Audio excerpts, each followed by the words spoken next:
Hola a todos, soy Daniel Case y bienvenidos a un nuevo video de mi canal. En esta ocasión he decidido volver a sumergirme en los oscuros callejones de Night City, pero no por medio de Cyberpunk 2077, sino por algo que no tenía expectativas a pesar de que el estudio Trigger estaba detrás del proyecto que revisaremos hoy. Esta obra que reseñaré es Cyberpunk Edgerunners.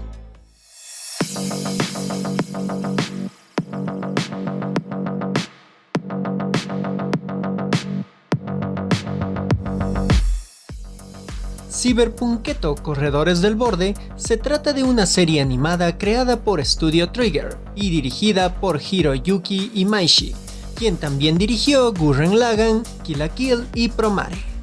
Esta serie es un spin-off del videojuego Cyberpunk 2077 de la empresa CD Projekt Red, que a su vez es una adaptación del juego de rol Cyberpunk 2020. La historia de esta serie nos narra las vivencias de David Martínez, un joven que vive en los barrios bajos de Night City, pero que su madre logra mantener en una gran escuela gracias a su enorme esfuerzo en su labor. Y como todo está jodido en Night City, un daño colateral en una guerra de bandas termina hiriendo de gravedad a su madre, lo cual acaba con su fallecimiento. Gracias a ciertas actividades que realizaba su madre en el trabajo, David consigue un implante cibernético de origen militar, conocido como el Sandevistan, el cual nuestro protagonista decide implantárselo para darle una paliza a los matones de su colegio, ya que simplemente no sabe bien qué hacer con su vida. Así empieza la caída a la oscuridad de David, la cual estará acompañada de nuevos y grandiosos amigos, de muerte y destrucción, y el cómo la obsesión de David por cumplir los sueños de los demás termina destrozándolo poco a poco.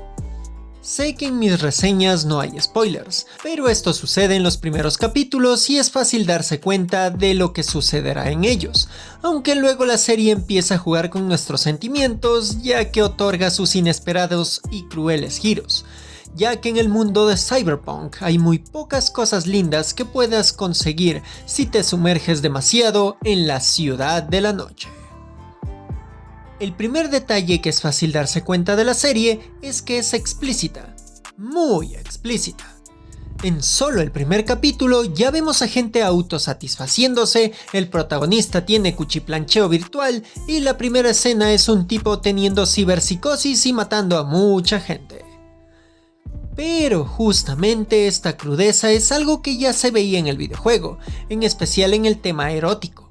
Además de que otorga el ambiente perfecto para que esta serie nos genere ese ambiente de libertad controlada por la tecnología, que puedes divertirte como tú quieras, desde gozar con una neurodanza erótica hasta comprar un par de balas y matar a diestra y siniestra. Aunque esa crudeza empapa mucho incluso al concepto de la muerte en la serie. Simplemente la muerte pasa en Night City, no hay gloria en ella. Simplemente mueres y ya. Incluso algo muy común tanto en el juego como en la serie es que la única forma de volverte una leyenda es muriendo. Y para vivir hay que saber cuándo detenerse, cuándo parar, porque al igual que una droga peligrosa, Night City te termina envenenando. Night City es simplemente veneno. En cuanto a los personajes, aunque David tiene su carisma y es un buen personaje, pero los secundarios complementan muy bien todo en él y en la serie. Desde Main siendo una figura paterna para David, Rebecca que hace las veces de una hermana, aunque algo loquita, Pilar que es como esos panas excéntricos que pueden ser hasta algo molestos pero sabes que siempre te apoyarán, o Falco que es como un amigo tranquilo o hasta algo distante, pero que sabes que estará para ti cuando lo necesites. Hasta otros personajes como Jimmy Kurosaki o el Sr. Tanaka hacen su parte para desarrollar su historia y darte a conocer de mejor forma el mundo. En sí, cada personaje muestra una faceta de Night City en la cual David debe explorar, hasta llegar a un personaje que me parece tan principal como David. Esta es Lucy, siendo quien tiene su propio arco de personaje con David. Lucy nos muestra una cara más experimentada en cuanto al mundo de Cyberpunk, pero esa cáscara se rompe rápidamente al conocer a alguien con suficiente bondad y esperanza como David. Incluso Lucy parece haberle devuelto esa misma luz a David, otorgándole un objetivo para vivir, aunque esos objetivos puedan ser bastante peligrosos para todos.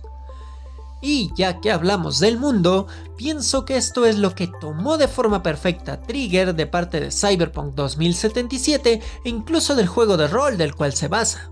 El mundo de Cyberpunk, en especial de parte del juego, tiene una estética muy clara, lo cual fue uno de los puntos que más destaqué en mis videos sobre el videojuego, los cuales claro que les invito a verlos. Cyberpunk 2077 y la misma Night City toman lo mejor de la estética del género cyberpunk para plasmarlo, haciendo que sus mega edificios, sus plazas iluminadas por hologramas, sus parajes contaminados, sus pisos prefabricados y hasta sus tiendas de comida callejera mantienen esa belleza deprimente, iluminada y futurista que atrapa. Para mí, esa es una de las mejores cosas que brinda el videojuego de CD Projekt Red. Así que Trigger optó por tomar todo eso y estudiar al detalle dicho world building. Cuando vi la serie observé cómo plasmaron de una forma excelente todos esos detalles del juego, desde las estructuras, el ambiente y hasta las dinámicas sociales que aunque el juego explora, no las muestra en su totalidad. Un ejemplo de esto es cómo el Trauma Team funciona. Si tú tienes un pago de servicio previo de Trauma Team, estos te atenderán, si no simplemente te dejarán morir. Incluso dependiendo del pago de dicha membresía, tendrás acceso a mejor sistema médico y menos probabilidades de morir. Y así con más ejemplos, siendo que el mundo de Cyberpunk 2077 esté dominado por completo por gigantescos conglomerados corporativos, que los servicios básicos sean cada vez más caros, que la privacidad sea escasa, que el simple hecho de conseguir un hogar funcional sea costoso, que la supervivencia se divida en hacer trabajos estresantes y hasta peligrosos, o ser del escasísimo porcentaje de personas que nacieron en cunas de oro, y que cosas como servicios médicos o hasta la misma seguridad pública apoyen más a las personas con dinero que a civiles comunes, siendo que un servicio médico pueda costarte tanto como todo el dinero que conseguirías en toda tu vida. Esperen, ¿sigo hablando todavía de Cyberpunk 2077? El punto es que la serie explora estos temas de una forma a veces sutil y otras muy directa para dejarte en claro de lo que quiere hablar, y eso es que Night City no te otorgará el mejor final. Lo digo de nuevo, Night City es veneno, lo cual también es raro para las producciones de Studio Trigger. Sucede que Trigger siempre es conocido por obras donde generan ese sentimiento de seguir adelante, de ir más alto, de enfrentarte a todo para conseguir tus metas. Pero Cyberpunk Edge Runners parece chocar con todo eso. Esta serie logró hacer cambiar de paradigma a Studio Trigger, lo cual les ayudó a explorar nuevos ámbitos de escritura, junto con que el hecho de que Cyberpunk Edge Runners y muchas de las historias Cyberpunk hablen sobre personas que luchan o intentan sobrevivir al sistema es algo que siento que Trigger disfruta. Solo observen algunas de sus otras series y cómo uno de sus mensajes es hasta luchar contra el status quo para otorgar la libertad de ti mismo y quienes te rodean, junto con mensajes de amor y esperanza por un futuro mejor. Pero como siempre digo, el género cyberpunk puede ser una temática tan oscura que una victoria para los protagonistas es simplemente sobrevivir un día más. Y Cyberpunk Edge Runners transmite ese sentimiento cyberpunk de excelente manera, de una deprimente y realista manera. Y ya que hablamos de que Trigger tomó ciertas cosas bastante geniales del videojuego y hasta creo que cosillas del juego de rol, le dio una mejor presencia a ciertas cosas y personajes del mismo videojuego. Mi ejemplo favorito de esto es Adam Smasher. Es un tremendo psicópata del cual casi nada de humano existe y con implantes con tecnología de punta. En el juego apenas tiene presencia, lo cual no me gustó, pero si van al juego de rol, oh sí, ese Adam Smasher sí es cosa seria. Algo que supe del Adam Smasher del juego de rol es que si aparece, pues técnicamente puedes matarlo, pero si tienes tremenda suerte muy seguida con los dados. En los juegos de rol de Cyberpunk 2020, si aparece Smasher, tú corres. Tú escapas y no miras atrás porque él puede simplemente destrozar y acabará con todo lo que esté a su alrededor. Y el Adam Smasher del anime de Trigger es toda una fuerza intimidante y demuestra perfectamente ese punto de límite del pensamiento positivo de Trigger y el choque con los ideales que David forja en la serie. También está el punto de los ciberimplantes y cómo la serie retrata la ciberpsicosis, siendo básicamente el primero una droga centrada en el poder y la segunda una crisis psicótica mega potenciada. En sí, la ciberpsicosis es el estado de un cuerpo que ya no aguanta el instalarte algo que no es tu cuerpo. Es tu cuerpo y tu mente estallando por meter fierros, metal y plástico en tu organismo, provocando que todo explote en un caos de traumas. Pero no todos los personajes parecen tener problemas con ello, pues es justo como una adicción. El tabaco te hace daño, la comida chatarra te hace daño, el trabajo en exceso te hace daño, pero no puedes detenerte. Quieres o crees que debes seguir adelante, te metes más cromo, añades más cromo porque crees que es lo mejor. Pero todo tiene un límite y ser especial no quiere decir que aguantes todo. Simplemente aguantarás un poquito más que los demás. Pero bueno, después de explicar todos esos detalles, ¿qué opino de Cyberpunk Edgerunners?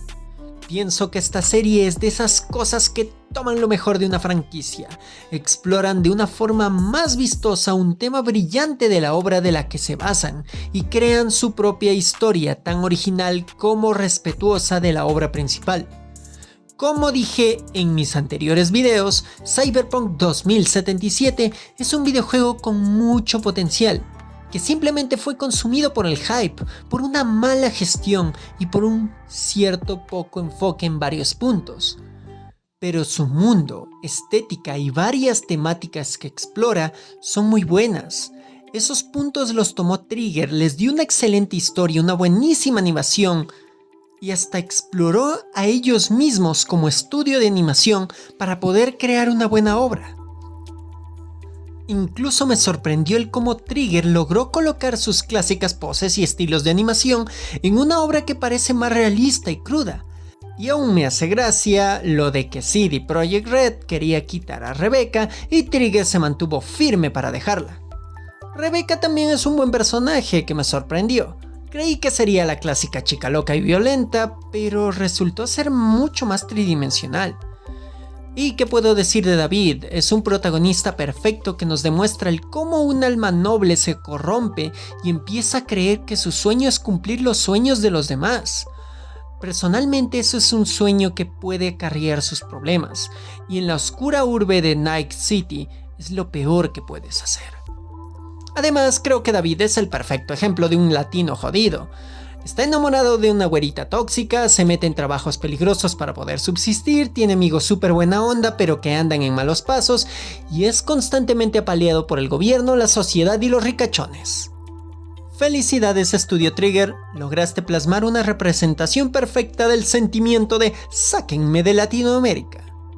Pero en fin, y bromas aparte, Cyberpunk Edgerunners es una excelente serie que recomiendo muchísimo, incluso si nunca han jugado Cyberpunk 2077. Incluso creo que esto demuestra lo genial que puede ser un spin-off bien hecho y con suficientes recursos para una obra videojugable. Tuvimos la serie de Castlevania, está Arcane y ahora Cyberpunk Edgerunners, así que ya saben dónde los grandes desarrolladores pueden meter su dinero. Aunque también deben ir con cuidado porque por ahí pululan series basadas en videojuegos que son malas, muy pero muy malas. Dicho todo eso, aquí me voy despidiendo. Muchas gracias por ver este video. Si les gustó pueden dejar sus likes, comentarios, compartir, que sé que esta plataforma de videos terminará crujiendo a mi canal con cosas de copyright. Así que todas esas ayudas que me den me apoyarán a que no me dé tremenda ciberpsicosis por parte del algoritmo de esta plataforma de videos. Y también tengo Twitch y pueden buscarme como KC Daniel. junto con mi Patreon, donde tengo ciertas metas pequeñas para que puedan apoyarme. De esa forma, cada euro-dólar que me entreguen será usado para mejorar todo este contenido. Bueno, aquí se despide Daniel Case, diciendo: ella simplemente y realmente quería solo quedarse en su casa. Nos vemos.